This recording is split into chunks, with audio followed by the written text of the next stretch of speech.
Genèse, chapitre 35. Dieu dit à Jacob, « Lève-toi, monte à Béthel et installe-toi là-bas. Tu y construiras un autel en l'honneur du Dieu qui t'est apparu lorsque tu fuyais ton frère Ésaü. » Jacob dit à sa famille et à tous ceux qui étaient avec lui, « Enlevez les dieux étrangers qui sont au milieu de vous, purifiez-vous et changez de vêtements. Nous nous lèverons et nous monterons à Béthel. Là, je construirai un autel en l'honneur du Dieu qui m'a répondu lorsque j'étais dans la détresse et qui a été avec moi pendant le voyage que j'ai fait. » Ils donnèrent à Jacob tous les dieux étrangers qui étaient en leur possession et les anneaux qui étaient à leurs oreilles. Jacob les enfouit sous le térébinthe qui se trouve près de Sichem. Ensuite, ils partirent. La terreur de Dieu se propagea dans les villes qui les entouraient et l'on ne poursuivit pas les fils de Jacob. Jacob arriva ainsi à Luz, dans le pays de Canaan, c'est-à-dire Béthel, avec tous ceux qui l'accompagnaient. Il y construisit un autel, et il appela cet endroit El-Béthel, car c'est là que Dieu s'était révélé à lui lorsqu'il fuyait son frère. Déborah, la nourrice de Rebecca, mourut. Elle fut enterrée au-dessous de Béthel, sous le chêne que l'on a appelé chêne des pleurs. Dieu apparut encore à Jacob après son retour de Padam Aram, et il le bénit. Dieu lui dit, « Ton nom est Jacob. Tu ne seras plus appelé Jacob, mais ton nom sera Israël. » Il lui donna ainsi le nom d'Israël. Dieu lui dit, « Je suis le Dieu Tout-Puissant, prolifère et multiplie-toi. Une nation et tout un groupe de nations seront issus de toi, et des rois naîtront de toi.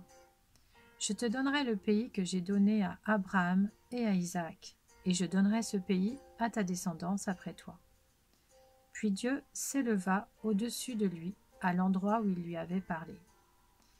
Jacob dressa un monument à l'endroit où Dieu lui avait parlé, un monument de pierre sur lequel il fit une offrande de vin et versa de l'huile. Jacob appela Béthel l'endroit où Dieu lui avait parlé. Ils partirent de Béthel. Il y avait encore une certaine distance jusqu'à Ephrata lorsque Rachel accoucha. Elle eut un accouchement pénible. Pendant les douleurs de l'accouchement, la sage-femme lui dit « N'aie pas peur car tu as encore un fils. » Alors qu'elle allait rendre l'âme car elle était mourante, elle lui donna le nom de Ben-Oni, mais son père l'appela Benjamin.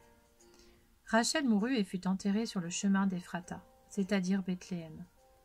Jacob construisit un monument sur son tombeau.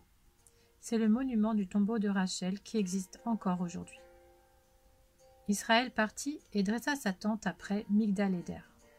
Pendant qu'Israël résidait dans cette région, Ruben alla coucher avec Bila, la concubine de son père, et Israël l'apprit. Les fils de Jacob étaient au nombre de 12. Fils de Léa, Ruben, le fils aîné de Jacob, Siméon, Lévi, Juda, Issachar et Zabulon. Fils de Rachel, Joseph et Benjamin. Fils de Bila, la servante de Rachel, Dan et Nephtali. Fils de Zilpa, la servante de Léa, Gad et Aser. Voilà quels sont les fils de Jacob, ceux qu'il eut à Padam Aram. Jacob arriva vers son père Isaac à Mamré, près de Kirjat Arba, c'est-à-dire Hébron, où Abraham et Isaac avaient séjourné en étranger. Isaac vécut 180 ans. Il expira et mourut. Il alla rejoindre les siens alors qu'il était âgé et rassasié de jours. Et ce furent ses fils, Ésaü et Jacob, qui l'enterrèrent. Genèse, chapitre 36. Voici la lignée d'Ésaü, c'est-à-dire Édom. Ésaü avait épousé des femmes cananéennes, Ada, fille d'Élon le Hittite, et Oholibama, fille d'Anna et petite-fille de Tsibéon le Hévien, ainsi que Basmath, fille d'Ismaël et sœur de Nébajot. Ada donna à Ésaü Éliphaz et Basmath Réuel. Quant à Oholibama, elle donna naissance à Jéhush, Jaélam et Coré. Voilà quels sont les fils d'Ésaü, ceux qu'il eut dans le pays de Canaan. Ésaü prit ses femmes, ses fils et ses fils, tous les membres de sa famille, ses troupeaux, tout son bétail, tout ce qui lui appartenait et dont il était devenu propriétaire dans le pays de Canaan. Et il s'en alla dans un autre pays, loin de son frère Jacob. En effet, leurs biens étaient trop nombreux, pour qu'ils s'habitent ensemble, et la région où ils séjournaient ne suffisait plus pour eux à cause de leurs troupeaux. Ésaü s'installa dans la région montagneuse de Séhir. Ésaü, c'est Édom. Voici la lignée d'Ésaü, l'ancêtre des Édomites, dans la région montagneuse de Séhir. Voici les noms des fils d'Ésaü. Éliphaz, fils d'Ada, la femme d'Ésaü, Réuel, fils de Basmath, la femme d'Ésaü. Les fils d'Éliphaz furent Théman, Omar, Tsépho, Gaétam et Kénas. Timna était la concubine d'Éliphaz, le fils d'Ésaü. Elle donna à Éliphaz Amélec. Voilà quels sont les descendants d'Ada, la femme d'Ésaü. Voici les fils de Réuel, Nahat, Zérach, Shama et Midza. Voilà quels sont les descendants de Basmath, la femme d'Ésaü. Voici les fils d'Oholibama, fille d'Anna et petite-fille de Tsibéon, femme d'Ésaü. Elle donna à Ésaü Jéhush, Jaélam et Coré. Voici les chefs des descendants d'Ésaü. Voici les fils d'Éliphaz, le fils aîné d'Ésaü. Les chefs Théman, Omar, Tsépho, Kénaz, Coré, Gaétam et Amalek. Voilà quels sont les chefs issus d'Éliphaz dans le pays d'Édom. Ce sont les descendants d'Ada. Voici les fils de Réuel, le fils d'Ésaü, les chefs Nahat, Zérach, Shama et Midza.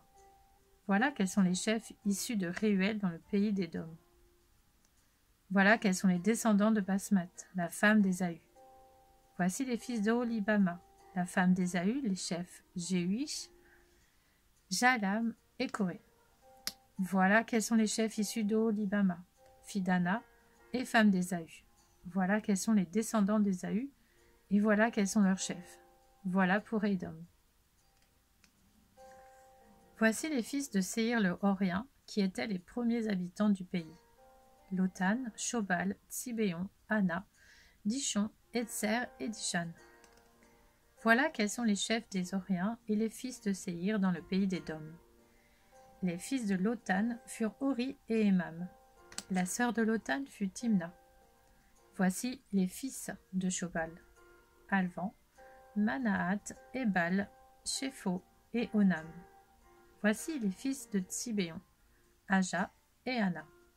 C'est cette Anna-là qui découvrit les sources d'eau chaude dans le désert alors qu'il prenait soin des ânes de son père Tsibéon. Voici les enfants d'Anna, Dishon et sa fille Oholibama. Voici les fils de Dishon, Emdan, Eshban, Jitran et Kéran. Voici les fils d'Etzer, Bilan, Zaavan et Akan. Voici les fils de Dishon, Utz et Aran. Voici les chefs des Horiens, Lotan, Shobal, Tsibéon, Anna, Dishon, Etzer et Dishan. Voilà quels sont les chefs des Horiens, les chefs qu'ils eurent dans le pays de Séhir. Voici les rois qui ont régné sur le pays d'Édom avant que les Israélites n'aient un roi. Béla, fils de Béor, régna sur Édom. Le nom de sa ville était Dinhaba. Béla mourut et Jobab, fils de Zérach de Botsra, devint roi à sa place. Jobab mourut à Husham, du pays des Thémanites, devint roi à sa place. Et Husham mourut et Hadad, fils de Bédad, devint roi à sa place. C'est lui qui bâtit les Madianites dans la campagne de Moab. Le nom de sa ville était Avit. Hadad mourut et Samla, de Masréka, devint roi à sa place. Samla mourut et Saül, de Rehoboth Nahar, devint roi à sa place. Saül mourut et Baal-Hanan, fille d'Akbor, devint roi à sa place. Baal-Hanan, fils d'Akbor, mourut et Hadad devint roi à sa place. Le nom de sa ville était Po, et celui de sa femme Méhétabé. Elle était la fille de Matred et la petite-fille de Mézahab. Voici les noms des chefs issus d'Ésaü d'après leur clan, leur territoire et leurs noms. Timna, Alva, Jéhet, Oholibama, Éla, Pinon, Kénas, Théman, Mibzar, Magdiel et Hiram. Voilà quels sont les chefs d'Édom, d'après leur lieu d'habitation dans le pays qu'ils possédaient. Voilà pour Ésaü, l'ancêtre des Édomites.